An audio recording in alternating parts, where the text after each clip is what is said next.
Thank you. It's very nice to be here.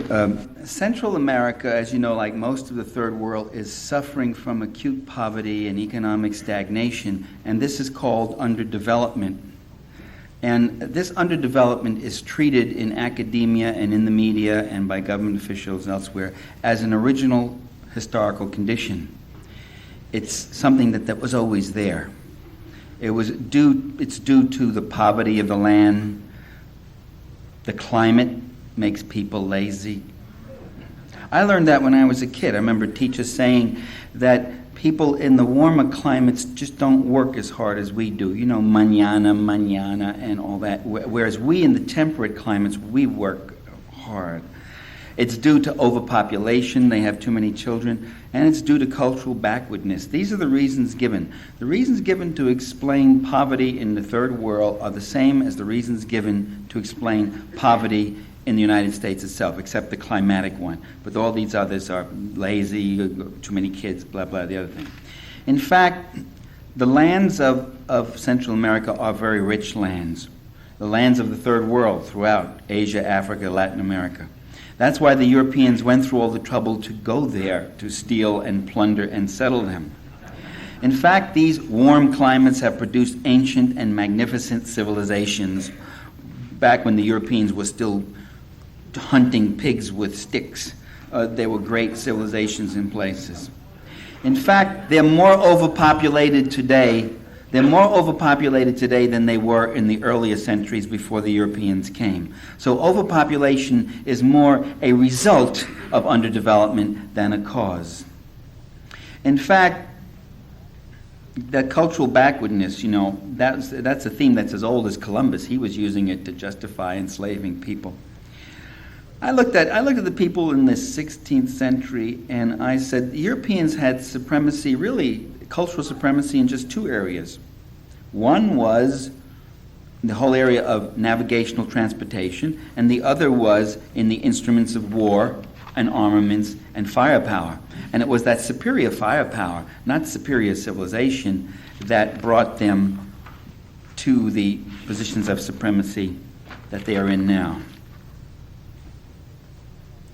Through the centuries of colonization, there were other elaborate theories that were framed. One of the most interesting is the one that came along in about the mid to late 19th century, that the colonized people are biologically backward, biologically undeveloped. They're savages. That the inferior level of cultural evolution, this assumes that they have an inferior level, is commensurate with an inferior biological evolution. None other than Charles Darwin himself. You know, I learned in school that Herbert Spencer was the social Darwinist. Remember Herbert Spencer in the School of Social Darwinism, where they took Darwin's scientific findings and they applied them to the economy. Well, when I read Darwin, I found out that Darwin himself was a social Darwinist. He had all these kinds of theories about how naturally inferior these people were. Well, how were they really culturally inferior? Their architectural skills, horticulture, crafts, hunting, fishing technology, midwifery, medicines, herbs, and their tribal democratic practices were often much better and more advanced, much more an object of admiration than anything that could have been found in Europe at that time. I mean, we mustn't romanticize these original societies, some of which did have unjust and cruel practices, you know, of their own. But generally, you know, I looked at them when I say, you know where they lagged behind mostly? They lagged behind 16th, 17th, 18th, and 19th century Europe. This is the list I could come up with.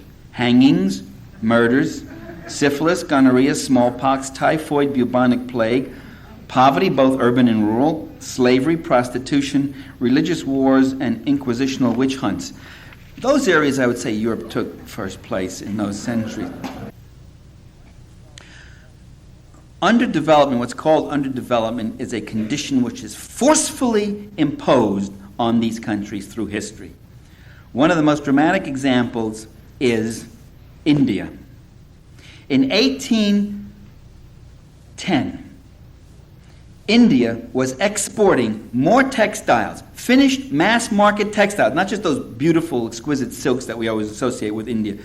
Mass market textiles, where it was exporting more textiles to England than England was exporting to India, and more to China, and more to Egypt, more to a number of other places. In 1810, by 1830, the British had put up prohibitive barriers and blocked out Indian goods and had moved in and were dumping their goods in India. And within a matter of another 10 years, the great textile centers of Dhaka and Madras were turned into ghost towns.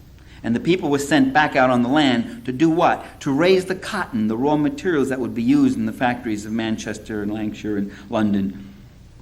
So that India was reduced to being a cow, like much of the Third World, to be milked and not to be developed. And by 1850, India's debt had grown to 53 million pounds. And from 1850 to 1900, the per capita income in India dropped by two-thirds, almost two-thirds, 65%. I mean, that's an incredible drop. So we always associate India with poverty, the masses of poverty. That's not their original condition. They're not an underdeveloped country. England underdeveloped India. Ireland is another example. Ireland is a country that's not usually associated with the Third World. Well, it's the first colony, England's very first. It was the first imperialism. It goes back to, what, 13th century, 14th century, whatever. Engels was in Ireland, spent some time there. Frederick Engels, Karl Marx's collaborator, for the benefit of some who might not recognize the name. In 1856, he wrote, quote, "How often have the Irish started out to achieve something, and every time they have been crushed politically and industrially. By consistent oppression, they have been artificially converted into an utterly impoverished nation." Very interesting wordage. Artificially converted. And so the same with Central America. Artificially converted. The Mayan Indians in Guatemala had a better diet. They had more calories, more protein, and better conditions of health in the early 16th century before the Europeans came than they do have today. They had more artists, more musicians, more architects, more horticulturalists than they do today. They are not underdeveloped. They've been overexploited. They've been maldeveloped.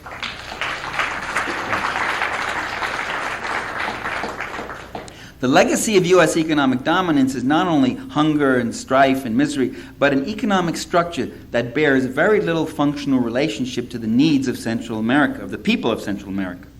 The most important characteristic of the region's economy is that it's dominated by a network of international corporations which themselves are beholden to parent companies that have their place in North America, Europe, and Japan, roughly in that order, especially North America.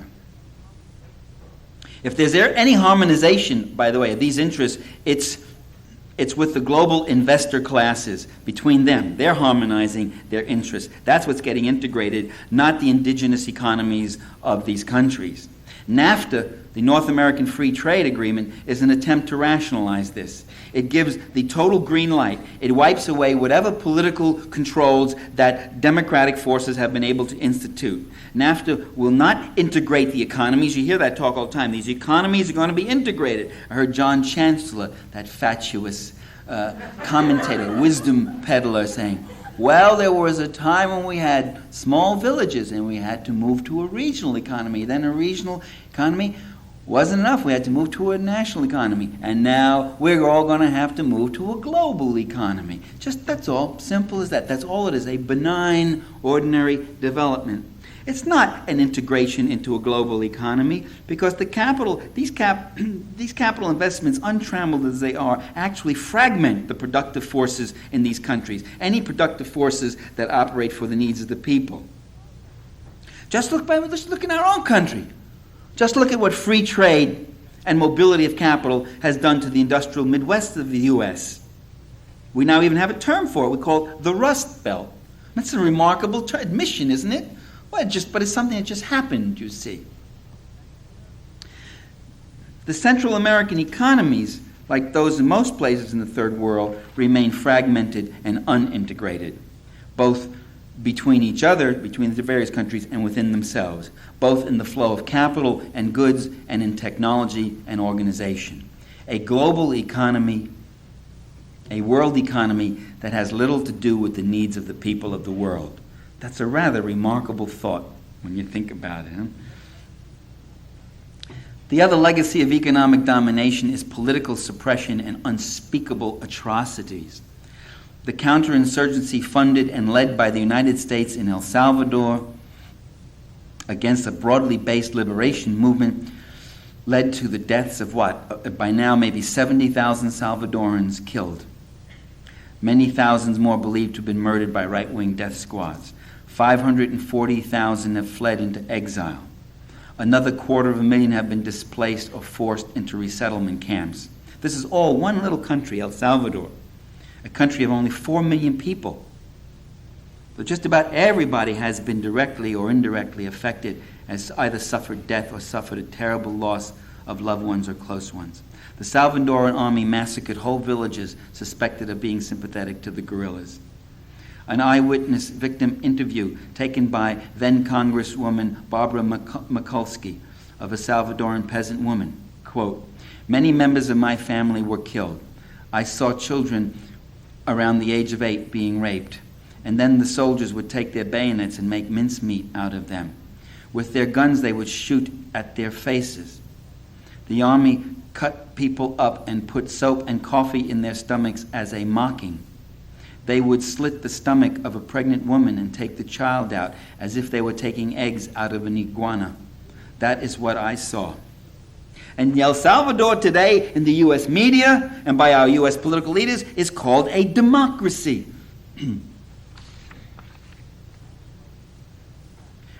Manuel de Conceição, a peasant leader in Brazil, was arrested by the Brazilian security police when the junta ran Brazil.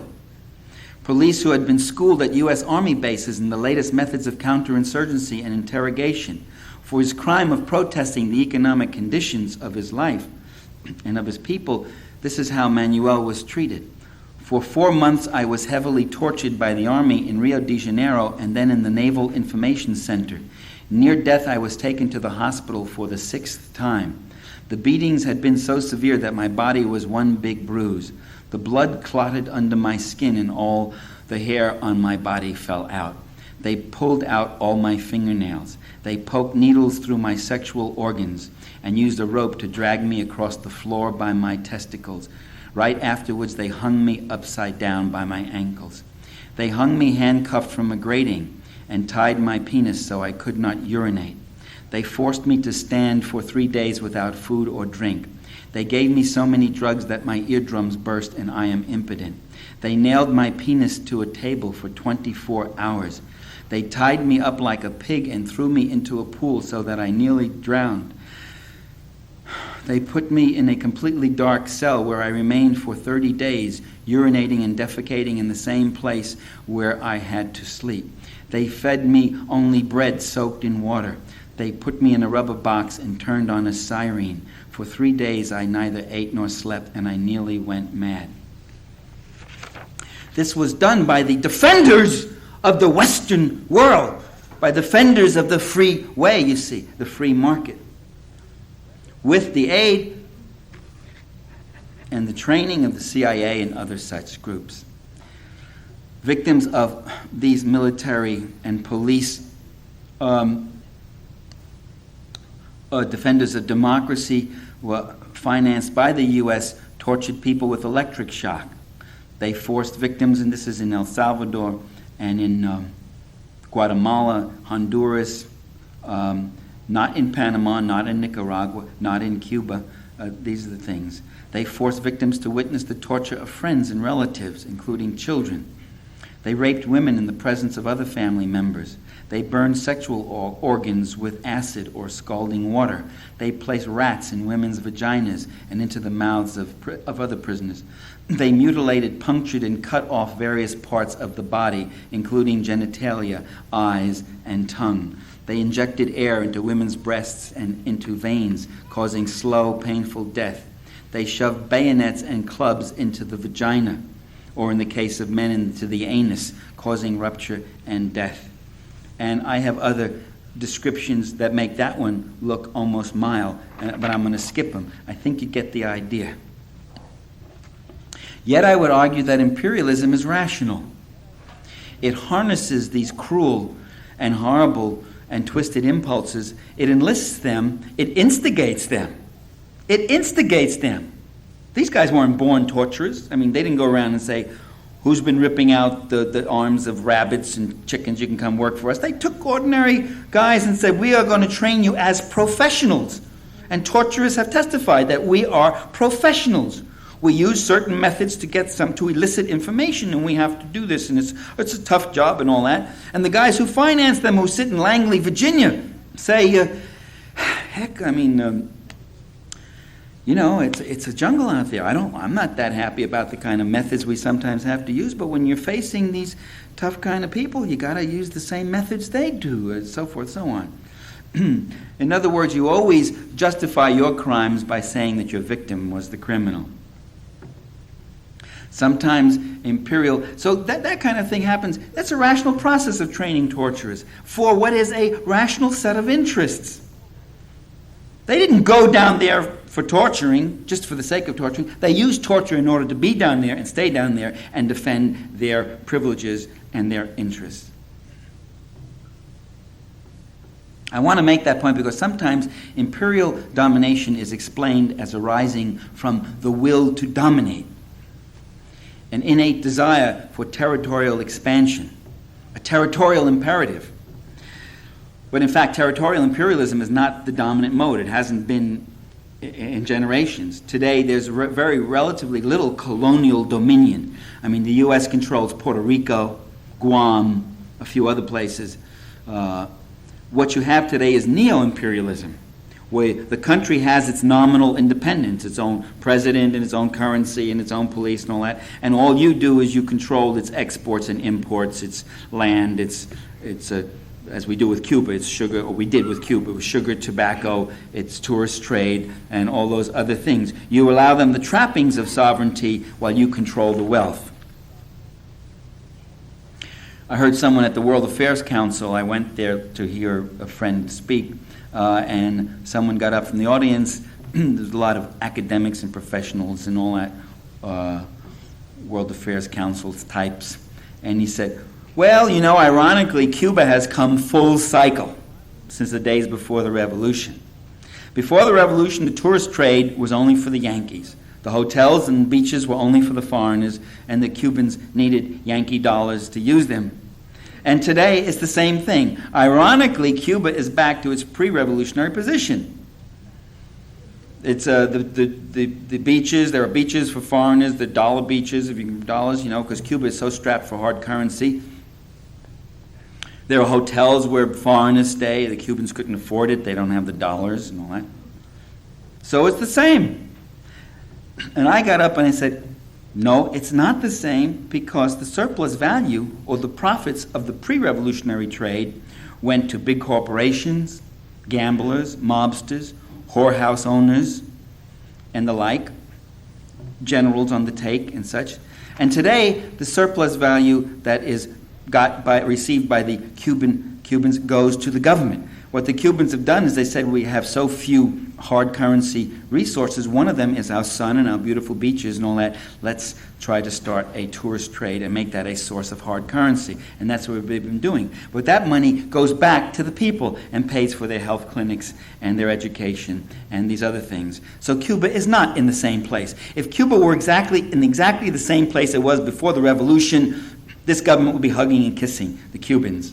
They'd be giving support like they do to Shevardnadze or Yeltsin or Havel or one of those people. We wouldn't still have the blockade and the embargo and squeezing them as is. Until that surplus value, until every penny of it goes back to the few and is taken out of the hands of the many, there will be antagonism toward Cuba.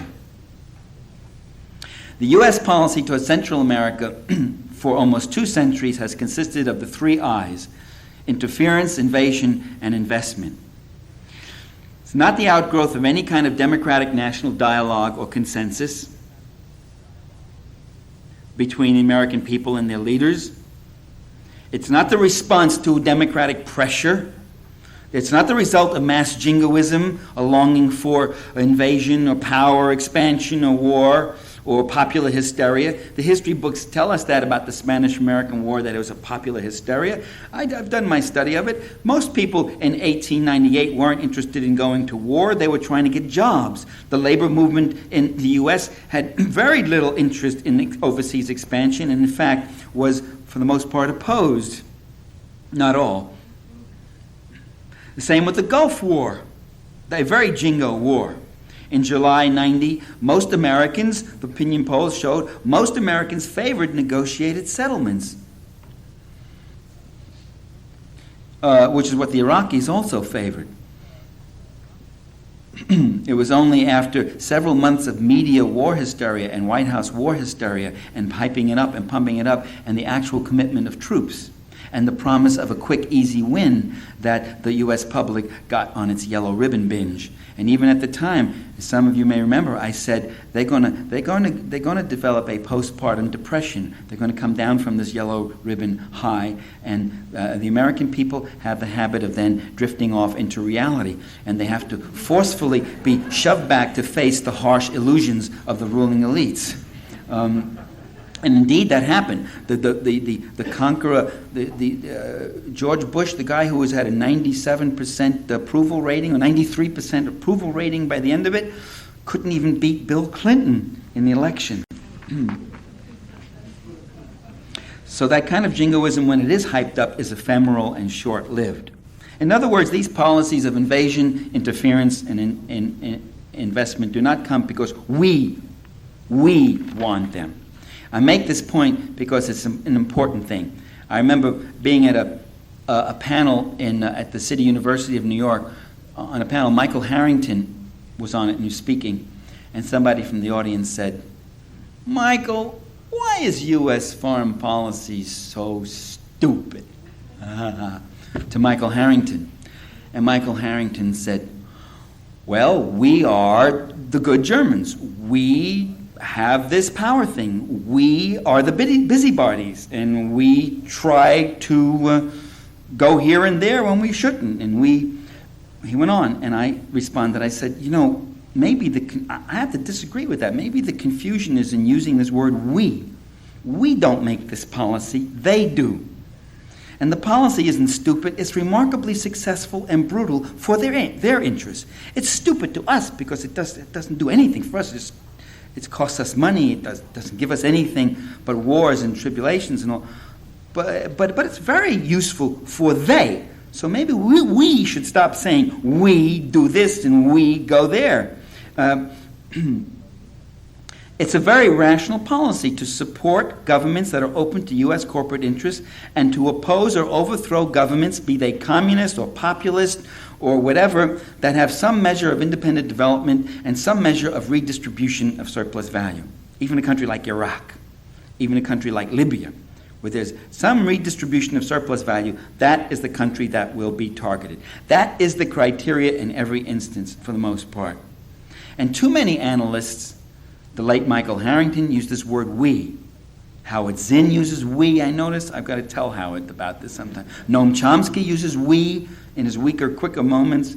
Ramsey Clark gets up and gives these brilliant, powerful, moving talks about Iraq and what he's done, and he keeps saying we. And we've done this to them, and we've done that to them. I want to say, Ramsey. I'm sitting there saying, oh, it wasn't we, no.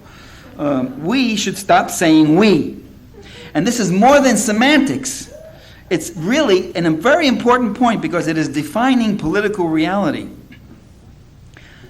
Because those who keep saying we might often fall into the mistake of treating the nation as the basic unit of analysis in international affairs. Sometimes it is, but often it isn't.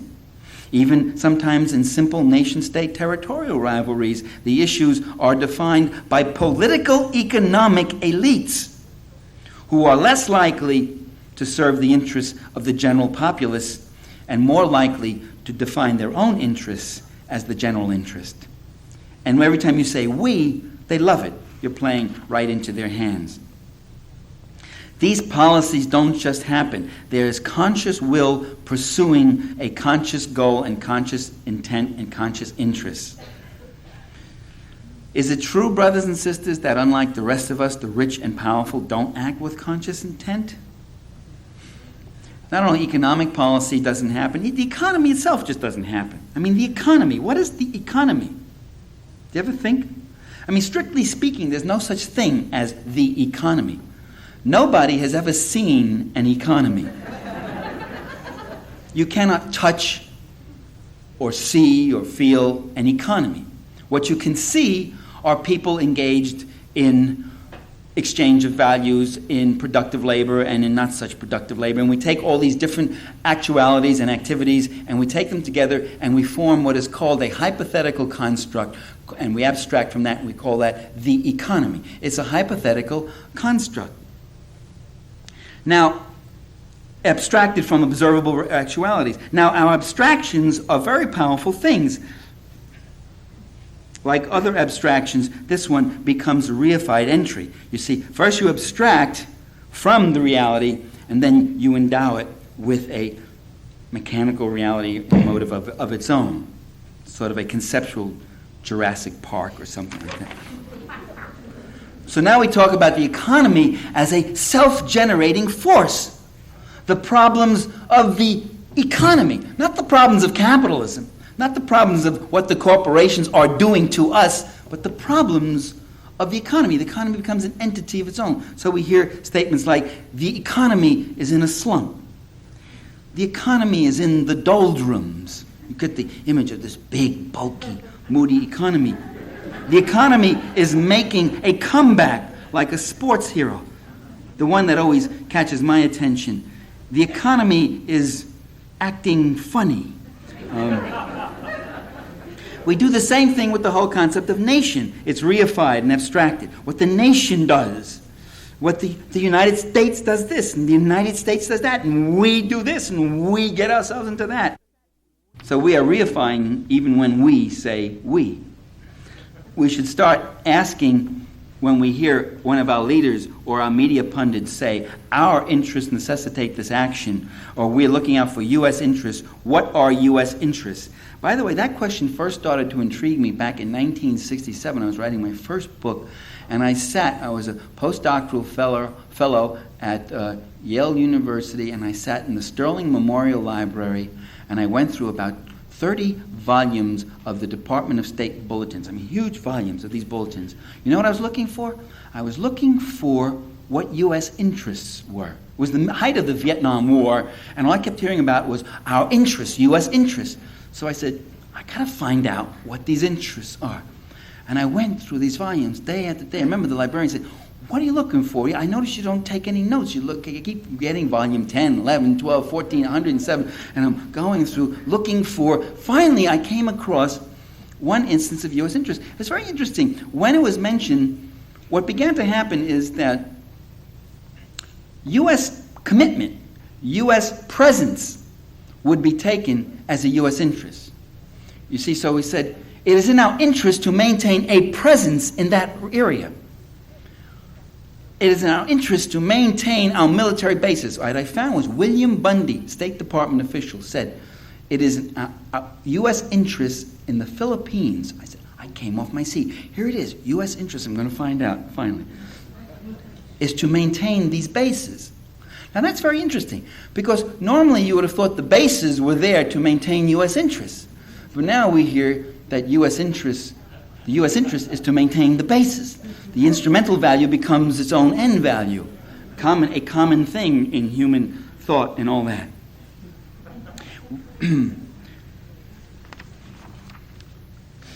And then Bundy, he went on, he said, but there's a more important U.S. interest in the Philippines. This is the only example I could find in all these volumes. And again, I went even further to the edge of my seat. Now my palms were getting kind of sweaty from the excitement. And I quote what he said. He was speaking to an audience in Manila, to a U.S. and Filipino elite audience in Manila, and he said, the Philippines mean so much to the United States because the Filipino people have so often demonstrated that across barriers of oceans and cultures, this is a country, the Philippines, where Americans are always, as Filipinos so often say, made to feel, quote, at home. It's a touching statement. I mean, at home is a peculiarly Filipino phrase, I guess. In other words, if I understood Bundy, our most important interest in the Philippines was the preservation of Filipino hospitality. By the way, there wasn't the dry eye in the audience, I imagine. Well, one could say, look, Parenti, this complaint about the mass of the people not making policy is a truism. It's true of all public policy. It's not formulated by the masses, your beloved masses whom you idealize. Average people have a low level of information by any objective measurement. They have no input in the policy process. Government policy, both domestic and foreign, almost always has its origin in elite circles, political, economic elites, think tanks, the higher circles of government and corporate worlds, the Council on Foreign Relations, the Trilateral Commission, the bankers, the CEOs, the investors, the top managers, their publicists, the policy specialists, the journalists, all these kinds of high-powered personages. They're the ones who become the secretaries of state, defense, treasury, commerce. They become the heads of the CIA and the National Security Council. They monopolize policy. They create policy. The most we can hope for from the public, the argument continues, is that at election time it gives its stamp of approval or disapproval to one or another policy elite. So the argument goes. By the way, this model of elite democracy was enunciated by many, Joseph Schumpeter, by Walter Lippmann, and the like. Most recently by conservative political scientists like Diane Ziegler, and by the great political theorist Spiro Agnew. And I knew I was going to get a laugh by that, just saying that name. In response, I would say, not true. It's not true that all policy originates with policy elites. An ounce of data is worth a pound of polemic, I would say. I would say just the opposite, that almost all policy that is worthwhile and life-affirming, all of it that is life-affirming, all of it that is democratic in its substantive output, all of that policy has come from the common, ordinary people. The struggle for women's rights for 100 years, what presidents, what cabinet members, what high-power policy specialists, what one in that 100 years, name one that came out for women's rights and talked about it. There was one, the wife of one, Eleanor Roosevelt. She was the wife of a president. That's the closest women got to it. The struggle for civil rights, what one? Name the great policy leaders, the great political, economic, financial leaders, elites, what one of them, 12 years in the White House, FDR, never once came out for FEPC, Fair Employment Practice Commission. Never once came out against Jim Crow. Harry S. Truman finally did, but he reluctantly in very marginal ways. JFK was downright opposed to Martin Luther King's mobilization march on Washington, and he wished that the whole civil rights agitation could have gone away because it led to uncomfortable schisms in the base of his support. Name the political economic elites of the 19th century who fought for and not against the 10-hour day. Name the elites who fought for the 8-hour day, who originated, who got the idea, who generated, who built the base, who brought forth all the pamphlets and the calls and the organizations and everything else, who faced up to the police. Name the political economic elites who fought for the right to collective bargaining. Name them. Franklin Roosevelt finally came out with a collective bargaining bill, the National Labor Relations Act. That was a sop he was tossing out. He had no idea that the people in America were going to grab it and go on into industrial unionization. Millions of people were going to move suddenly because collective bargaining and the right to have unions was now legal. They could face their town sheriffs and state militia and police and all that, feeling they had the federal government behind them. But that was only after years and years of agitation. They're at the other end of the policy process when it comes to democratic policy, reluctantly responding to it. Name Name the great policy, political leaders and captains of industry. Name them who struggled for public education, who struggled to end child labor, who struggled for clean and safe drinking water so there couldn't be no more typhoid epidemics in Philadelphia and Baltimore and places like that, who struggled for safe housing codes, who struggled for public parks. There were individuals, some of them from privileged backgrounds, by the way, who fought for those things, but usually not when they were in government. If they were in government, they couldn't have fought for them. If these were the things that the rich and the powerful had wanted, they wouldn't have to be. You wouldn't say the struggle for this, the struggle for that. They would have just had them. You wouldn't have had to struggle for them. And so today, name who are the big political leaders right in the last 20 years. Name them. Who originated the environmental movement. Only when that movement got a mass base did you find a vice president wrote a book about it. Name them.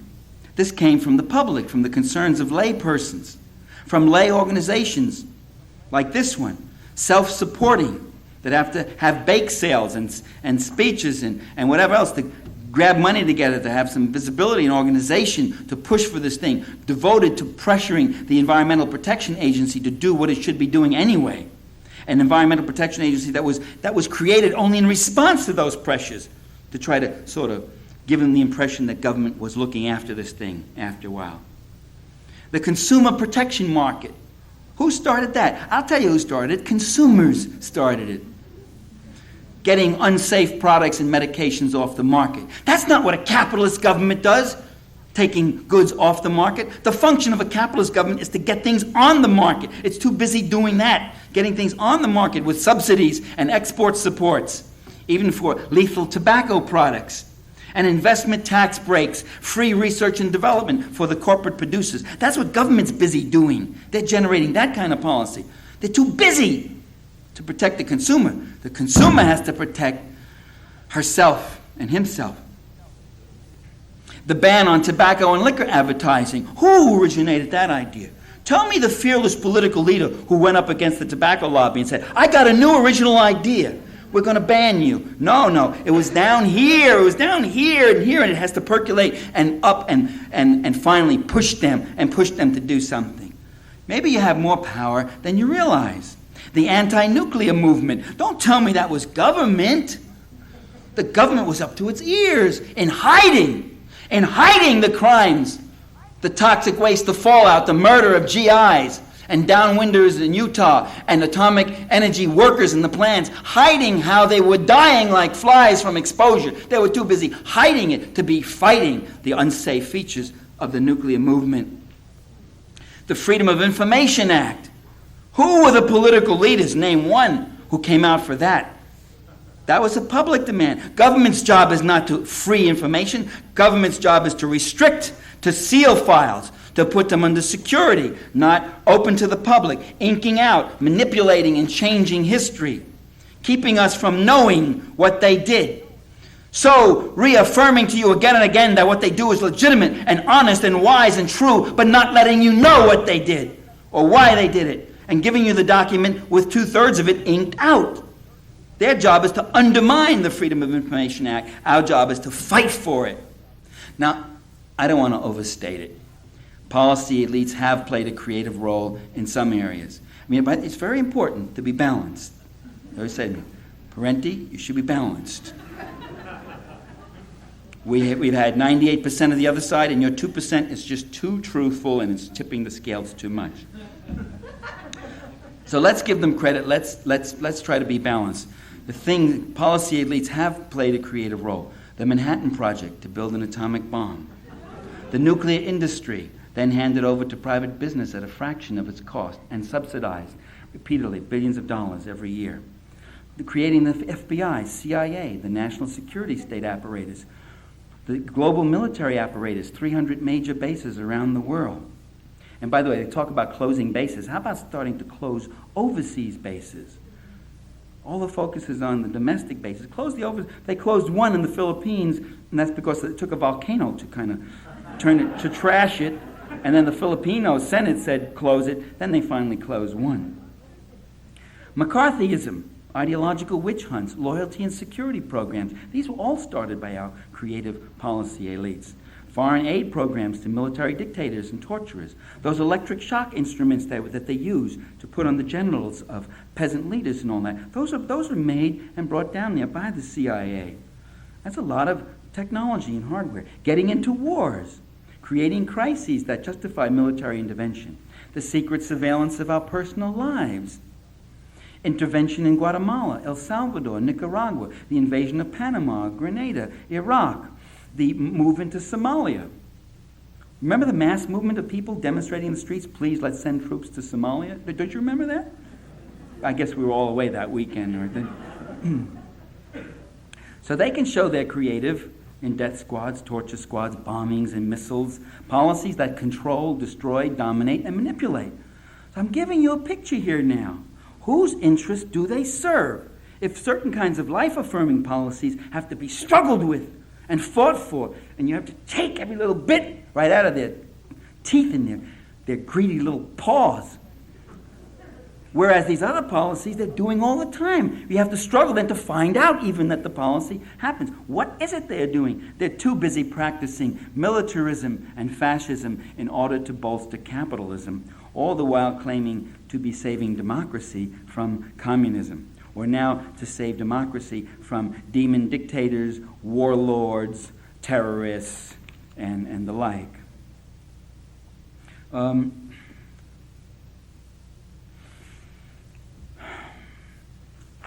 I realize I'm going too long. I've got to cut some of this. The people have spoken. Let me see.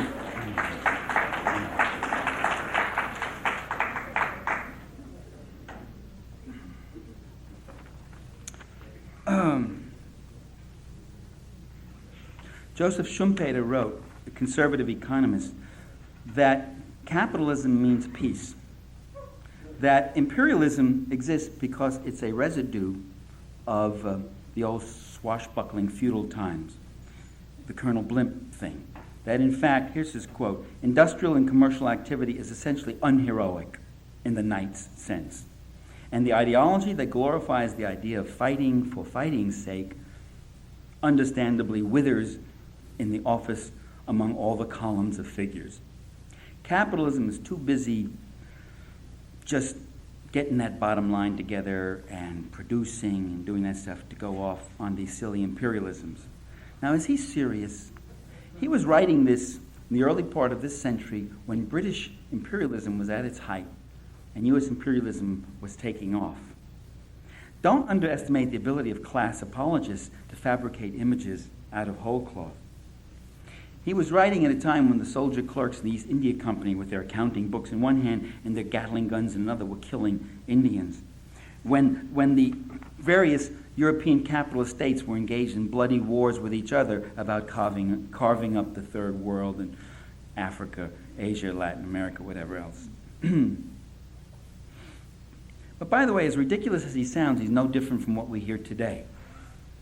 Other conservative theorists write off empire just as a general impulse to dominate, but doesn't explain why they want to dominate some people rather than other people. We hear a lot that it was George Bush's macho impulses that led him to go invade Panama. By the way, I have no doubt that he was considering his macho image and the polls and all that and how that would work. But it doesn't explain why he hit Panama. Why doesn't he go and invade Mexico or Canada or whatever? It doesn't explain why certain kinds of countries are hit. I'm sure Clinton's bombing of Iraq was his presidential blooding and macho flexing of muscles. He can't stand up to the Senate Judiciary Committee, so he turns around and goes out, kills some more Iraqis, so that he's tough. I mean, why is this macho impulse going in always on the side of the landowners? This need to dominate. Why does it always go in on the side of the corporate investors rather than on the side of the peasants, the workers, the students, and the clergy who want social change? I mean, Robin Hood was macho. He was macho. You can be macho in many different ways, for many different causes. Macho for peace, macho for equality, macho for treating women with respect and humanity. What's left out of such impulse theory is the whole matrix of class and corporate interest. Such theories divorce politics from economics and attach them to a kind of homespun, ahistorical psychopolitics or psychologism. Schumpeter is much better when he talks about ancient imperialisms, ones that didn't involve his own particular class. Listen to what he says about ancient Rome. Rome pursued that policy which pretends to aspire to peace, but unerringly generates war. The policy of continual preparation for war, the policy of meddlesome interventionism. There was no corner of the known world where some interest was not alleged to be in danger or under actual attack. If the interests were not Roman, they were those of Rome's allies. And if Rome had no allies, then allies would be invented. When it was utterly impossible to contrive such an interest, why then it was the national honor that had been insulted. The fight was always invested with an aura of legality. Rome was always being attacked by evil-minded neighbors, always fighting for a breathing space. The whole world was pervaded by a host of enemies, and it was manifestly Rome's duty to guard against their indubitably aggressive designs. They were enemies who only waited to fall upon the Roman people. Now, does that sound familiar at all to anybody? Now, these are the rationales for expansion, but they're not the motives, they're not the actual real interests. But we hear that today, that there's a world out there of adversaries who are just waiting to fall upon the American people. They don't, for some reason, fall upon Denmark. They don't fall upon Spain or Brazil, but they fall upon us. But Schumpeter, I said he was very good about ancient imperialism. He says the real motives in Rome were not all these manufactured incidents.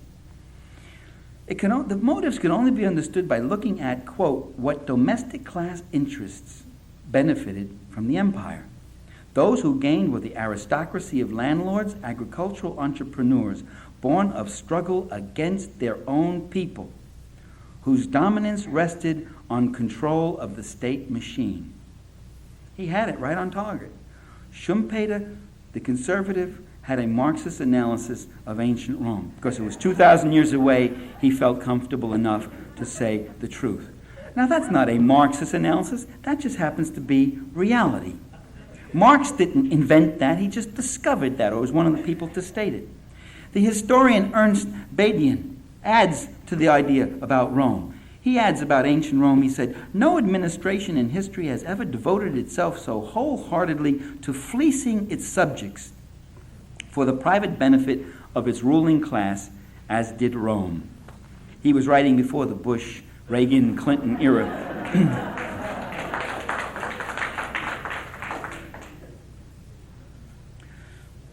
Today, of course, we hear that the most common defense is that we go in with good intentions to help these countries and things go awry. For instance, some time ago we went in, who said that? The dominant interest in this country went in into a tiny nation, expending vast firepower, killed large numbers of people in a protracted war, and then finally had to leave defeated. Never put that liberation movement down. And there were some people at the time who said it was the first war the United States had ever lost.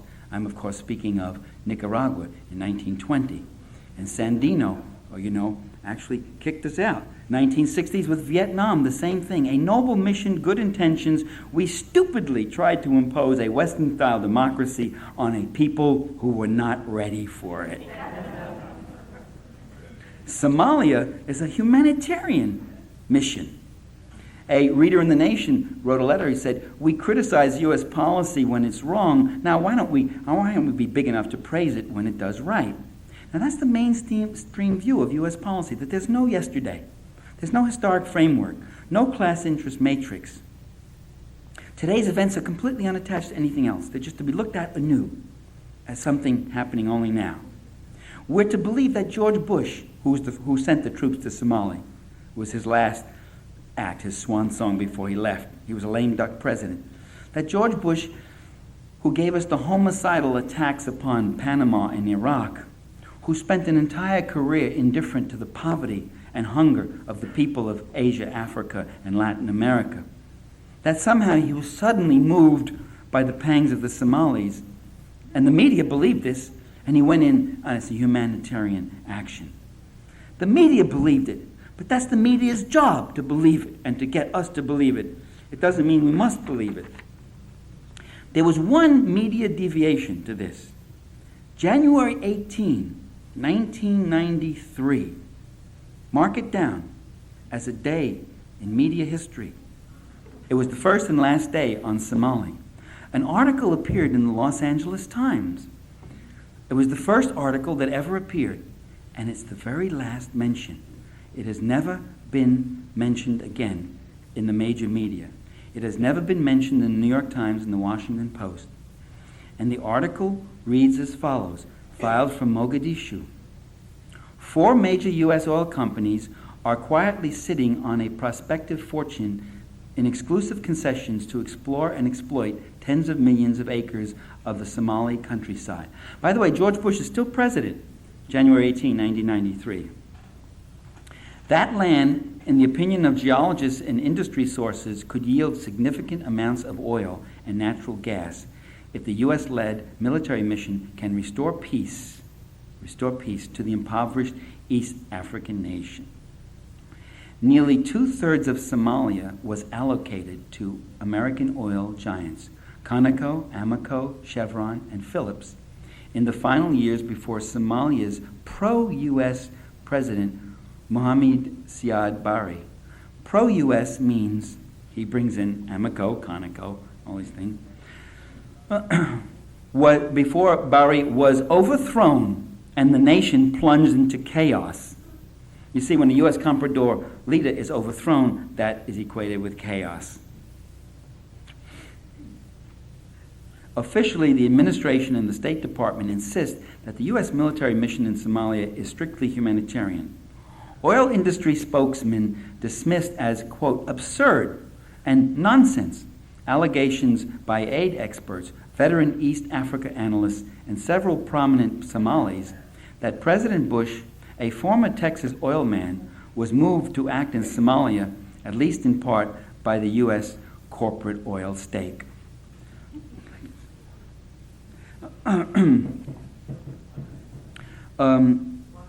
Water. Agua fresca. Oh, there is. I'm sorry. There is here. It's here. Oh, Ruth, thank you.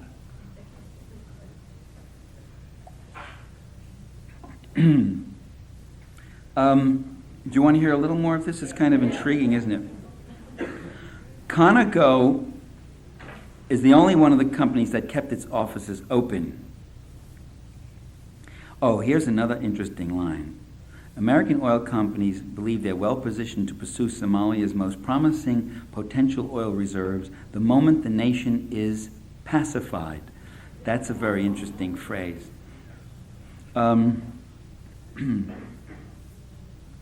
has been directly involved in the U.S. government's role in the UN-sponsored humanitarian military effort. Conoco is owned by DuPont, by the way. Conoco permitted its Mogadishu corporate compound to be transformed into a de facto American embassy a few days before the U.S. Marines landed. In addition, U.S. military personnel also used it as headquarters. And the president of the company's subsidiary in Mogadishu was praised for serving as the government's volunteer facilitator during the months before and during the U.S. intervention. You see how the lines between business and government and imperialism get rather blurred. Describing the arrangement as a business relationship, a Conoco official, John Gaybauer, in Houston, said the company was acting as a good corporate citizen and neighbor in granting the U.S. government's request to be allowed to rent the compound. That is, they came in on the invasion and they renting the compound from Conoco. Now, can you imagine if this was a school or just a public building or a compound where kids are usually fed or something? They wouldn't rent it, they would take it over. But here you have the U.S. Army going in at taxpayer expense to defend Conoco's interests and then paying Conoco for the facilities that are there. Hey, does the system work or doesn't it? For some people it works beautifully, doesn't it? Oh, well. And then there's other talk about some people are skeptical. It seems like they're more interested in protecting a large oil reserve rather than humanitarian. One expert says here, it's left everyone thinking the big question here isn't famine relief, but oil. Oh. Whether the oil concessions granted under Siad Barre will be transferred if and when peace is restored. It's potentially worth billions of dollars. And believe me, that's what the whole game is starting to look like. This was back in January. Well, that was the end of such news reports because it might start looking like that for other people. By the way, George Bush was very aware of that. When he was vice president of the United States, he was in Yemen and making deals with oil reserves, and he was talking about the potential oil reserves of the whole area, of the whole Horn of Africa. That's quoted right here in the article, in April 1986, Bush. After the U.S. sent troops into Somalia, not a single U.S. official ever again uttered a word about oil. Just a coincidence. I'm not saying that's a conspiracy or consciousness or anything like that. I'm not saying that they were doing that consciously. They got so excited about the humanitarian aspects that they totally, just honestly forgot about the oil there and the oil issue.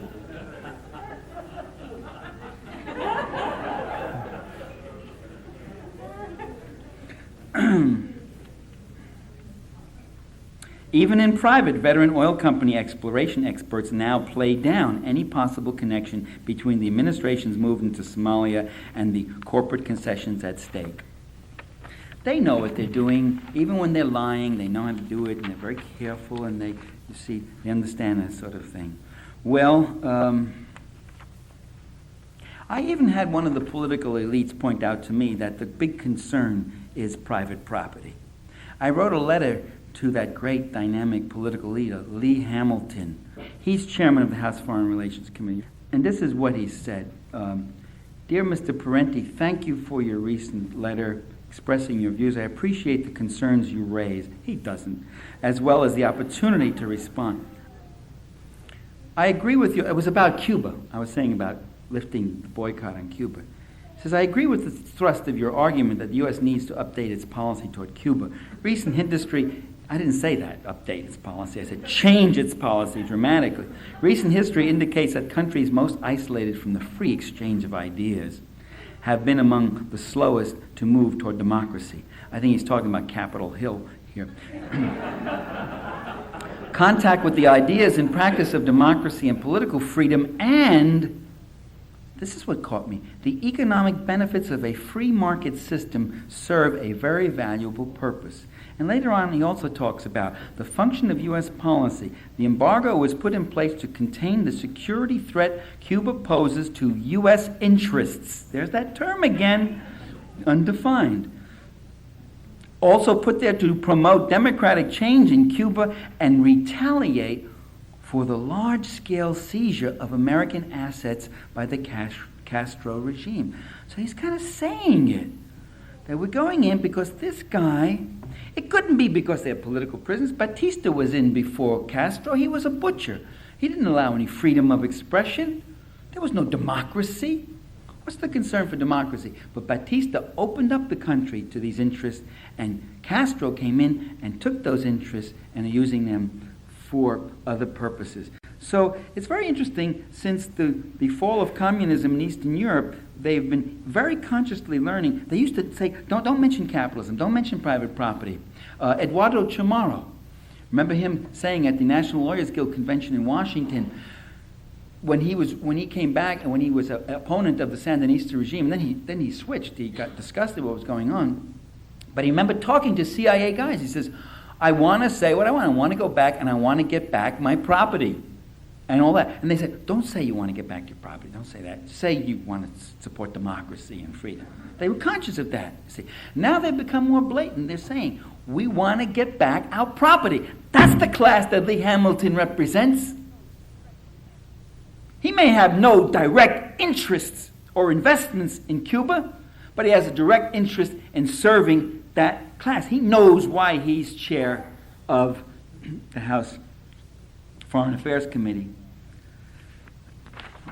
Well, let me end right here and say that what we should do, what is to be done, and I'm not going to answer any more what can we do questions, I'm going to answer them right now, is we must above all emphasize the costs of empire to our own people, to point out that we have a community of interest, not with that we talk about up there, not with the they, but we have a community interest with the common people of these other countries. The incredible tax burden that we bear, the military burden, the subsequent starvation of human services and things, the price this has affected on us in terms of crime and poverty and underemployment, the environmental costs. This huge military establishment is the single biggest polluter in America. It's the U.S. Air Force, Army, Navy. The distorting effects on the economy and technology, the exportation of jobs, the threat to democracy that comes from a national security state, the surveillance, the secrecy, the irresponsible state power, the suppression of dialogue, the wars and the killings that some of our young people come back as victims in plastic bags too. So we must emphasize that these policies are not supporting our interests. It's not just a matter of be noble, be sacrificing, be caring for the poor little people there. You tell people this, and if they have a suspicion that their own interests are involved and their government is supporting their interests, then they'll choose their interests over and against any noble sentiments about other people. But if you point out how, in fact, this government is in no way supporting their interests, then they sometimes begin to listen. And so we must educate, agitate, organize, demonstrate, support alternative media, alternative organizations, pressure our officials, try what we can to break the ideological monopoly. There is an immense ideological monopoly on foreign affairs. You can get debate about some issues, toxic waste dumps, healthcare, this, that. It is almost impossible to get any debate on foreign policy other than tactical, strategic stuff, the kind of thing you hear in those Sunday afternoon TV panel discussions. You cannot get people raising the questions of the kind of raised today.